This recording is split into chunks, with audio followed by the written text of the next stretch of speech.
Hi guys, how are you? And welcome to my three-part mini-series Fat Loss Forever. At the time of this recording, we're going into New Year, going into January 2025, so New Year's resolutions will be on the cards for most people, but this doesn't just apply to New Year, this applies to any sort of time you're setting up a diet and you want to lose fat and you want to keep it off. It's got to be done in phases. But we'll start off by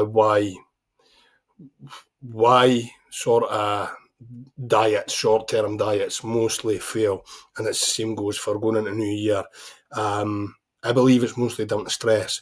People decide to change off the back of feeling pretty shit. So you'll maybe be eating a lot of junk food, you'll have a lot of stress in your life, maybe have a lot of alcohol in your life, and you'll get to a point where you just go, right, enough's enough. And then you will jump on another extreme, which will be a hard diet, and you'll try to cut alcohol out your life, you'll try to cut all the junk food out your life, you'll try to diet on really low calories, and that just adds more stress to your body because, we'll use this time of year, for example. This time of year, you've got a lot of psychological stress in the run-up to Christmas, and then people think they get to relax at Christmas over the Christmas period by drinking and eating, but really that's just piling on more stress that you've got to recover from. And then January comes around and you start to try and cut everything out of your life and diet really hard, and you crash and burn too quickly because you're just swapping sort of psychological stress for physiological stress, and you're just bouncing between periods of feeling overstressed mentally to feeling overstressed physically, and you can never catch the balance, and that's what causes this loop of yo-yo diet and on and off diets, etc. Now, as I say, because we're going into January, it's sort of what's the word? Now, as I say, because we're going into January, it's very relevant just now, but this goes for any time you go, right, enough's enough, we need to go into the diet phase. So how do you sort of counteract that? Well, dieting's got to be done in phases. The first phase should always involve almost a diet prep phase, a preparation for going into that calorie deficit, where you swap out the heavily processed foods for good, sort of whole, nutritious foods, but you don't drop into a calorie deficit straight away. You start off at maybe maintenance calories, and you get used to the switch over from feeling pretty drained and no energy, etc., to feeling sort of good before you go into the actual dieting phase. So how would you set that up? Well, it does two things actually. It also prepares your metabolism for the dieting phase, because if you've been constantly yo-yo dieting, something called adaptive thermogenesis that I'll go into on the second video, but your metabolism adapts to whatever calories you've been taking in. So if you've been constantly yo-yo dieting, you're never giving your body a chance to kind of get used to what's going on. The calories are always all over the place. So you start off with this maintenance phase first. It's almost like a preparation phase. You're setting yourself up in a good position to then start dropping calories. So how do we do that? Well, you start at maintenance calories. So oftentimes you will be eating much more food than you expect to, because you're eating clean, whole foods and you're at maintenance calories. But a lot of the time, people will lose weight as well, just by simply switching from a poor diet to a better nutritious diet. So often people will drop weight in this phase as well, but the goal isn't to drop weight. The goal is to get feeling good, get used to making better food choices, get your sleep on point, and get your stress levels under control before you then put more stress on your system by going into a calorie deficit. So you set that up by going to maintenance calories. Now, how to calculate maintenance calories, a quick and easy way to do it is just by using a specific number and your lean body mass. But if you've got a lot of body weight to lose, a lot of body fat to lose, then you could use your height in centimetres. I don't know what the reasoning behind this is, but often your height in centimetres roughly works out at approximately your lean mass. So it's these are just starting numbers to get you started. So you would take your height height in centimetres, and you would divide that by 14 if you're a female and 15 if you're a male. And that will give you your starting number of calories. We will also introduce an anti-inflammatory diet approach. So everything you will be eating will be, I hate the term clean, but it'll be whole, minimally processed, zero processed foods, basically, unless you're having an off-plan meal at the weekend or whatever. I will also give you a quick guide on how to set up your macronutrients, etc. I will put downloads under this video as well, so you can read over it and actually a few wee sums, and you'll be able to set your diet up perfectly.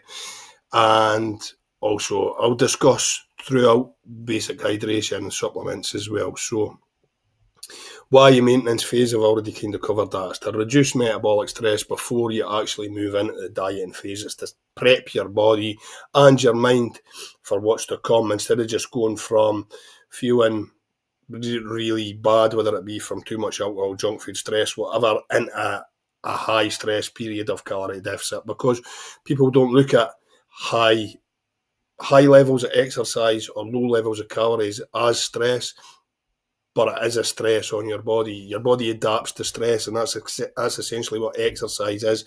You're putting a form of stress on your body for it to adapt and get stronger from, and it's the same with dieting. So how to calculate maintenance calories, I've kind of went through that. So height in centimetres, and we'll use the multiplier 14 for females and 15 for males. So if you are a 100-pound female times 14, that would be 1400 calories, for example. Just using easy maths there, but quickly on a calculator, you throw that together, and that'll give you your maintenance calories to start from. So determining your macros, so 1.6 to 2 grams per kilogram of body weight. And then fats, if you use a calorie calculator like MyFitnessPal, I like Chronometer because that actually tracks your micronutrients as well. So I prefer Chronometer, but you could set up the ratios of your macronutrients here. Macronutrients being protein, fats, and carbs. So if you get into the 25 to 30% of total calories for protein, that's sort of a good starting point. 25 to 30% of fats, and you'll be roughly about the same for 30 or 40% for carbohydrates. Now, that's a good balanced diet. It's a good starting point. And all these things are just starting points, so to get you started. And as we move into the actual dieting phase, it's the same. They're just starting numbers, and you slowly bring it down as you're going, as you get deeper into the dieting phase. So what kind of food choices would you be making? Well, proteins would be things like wild-caught fish, salmon, sardines, mackerel, cod, that type of thing. Poultry as well, organic poultry. I'm not really too fussed whether it's organic or not. It's still a sort of lean, unprocessed meat. Try and avoid like processed chicken. Chicken sausages are good, but if you're trying to do this type of anti-inflammatory thing, try and avoid processed foods as much as you can. We've got eggs and sort of legumes, sort of beans and that type of thing. Carbohydrate sources could be berries, leafy greens, cruciferous veggies, which are cauliflower, broccoli, that type of thing. Sweet potato, quinoa, and oats. And then your good fat sources would be extra virgin olive oil, avocado, flax seeds and flax oil, walnuts, Brazil nuts, any type of nuts really, any type of nuts that are unprocessed, almonds, that type of thing. And always remember and stay hydrated as well, especially when you're moving into a calorie deficit. It's even more to stay hydrated, because the less food you're taking in, less fluid your body will hold on to. Basic supplements, a high quality multivitamin, omega-3 fish oil is essential. Anything that's termed essential vitamins or essential fats, it means your body can't store or manufacture it, so it needs to get it from the diet. So omega-3 is essential fatty acid, and we cannot store or manufacture it, so we need to get it from our diet. Most people don't get enough. Same goes for vitamin D, especially because we live in the cold climate of Scotland. We live in the dark for like 9 months of the year, pretty much. So pretty much everybody will be low on vitamin D. To really know for a fact, you would need a blood test. But I could pretty much guarantee that everybody will be low on a vitamin D. And magnesium as well. Nobody realises the power of magnesium. Nobody even really thinks of magnesium when they think of a supplement, but it does so much more. But the noticeable things it will do is stress and sleep. It helps you de-stress and it helps you sleep. An Epsom salt bath before you go to bed will help you sleep like a log.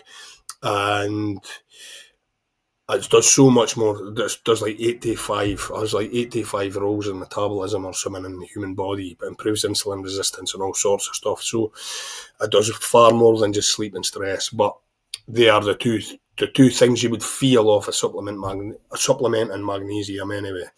So a sample day would kind of look like oats porridge oats with almond milk, some berries, flaxseed oil, and some eggs on the side.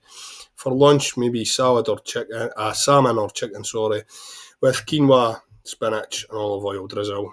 And mid-afternoon snack could be something like Greek yogurt with berries and nuts. Then for your evening meal, chicken breast, sweet potato, broccoli, olive oil, that type of thing, and chamomile tea and magnesium before bed would sort of be a good wee collaboration and get you feeling nice and relaxed for a good night's sleep.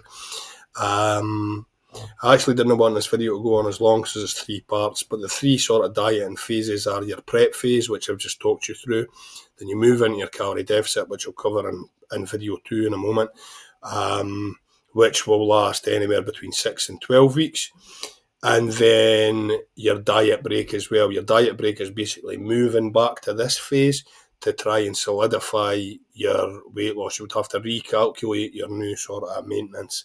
If you're going off your height, you wouldn't actually have to do it. You would just have to move back to maintenance for a couple of weeks. That does a couple of things. It allows you to practice maintaining your weight. It also allows to wash off some of the stress, to get rid of some of the stress from your dieting phase, because in a diet phase, what happens is you will hit a brick wall eventually.